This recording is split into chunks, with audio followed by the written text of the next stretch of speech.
Europe and Japan have been way ahead of America on mobile devices, on use cases, applications, on adoption, and the Japanese have,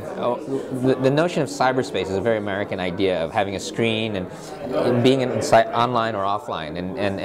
in most of the world you're always online because you've got a mobile phone. The problem is Japanese don't know how to write software very well. Americans are very good at writing software, so the smartphone, first of all, brings the open standards, rigorous, agile software development world from Silicon Valley to the mobile platform. For people who live in the Middle East and Africa and Southeast Asia,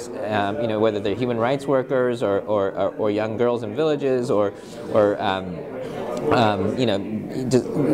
there are all kinds of places where we don't have internet yet, where people could benefit tremendously from being connected. And I think that combination of open platforms, great software, lower costs, entering markets that are currently void of network connectivity, I think that combination is explosively disruptive, and then having that, and I think people underestimate how much value is going to come out of that and hit the rest of the world, because you've got millions of smart people who are going to be using this stuff to come up with new applications and also develop new software. I mean, I've seen in Beirut there are these kids creating software that you would never create in the United States because you don't have the need for it, but it's that software that then is much more applicable to the developing world. In India, there was a lot of deforestation happening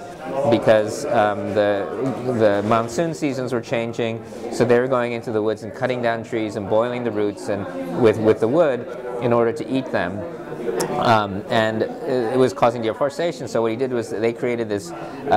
solar heater that would boil the roots, and that would charge the phones, and they gave them free minutes, but the free minutes only happened if this thing was functional and being used, and so if it broke, everybody lost the free minutes. And so there was a policing mechanism of people to maintain the solar heater to prevent deforestation, and the way that they enforced it was by giving or not giving minutes on the mobile phones. And it's kind of a funny hack, but it's an interesting application. And again, these are needs that have a huge impact globally on at a variety of levels, but you would only come up with once you're actually deploying in these regions.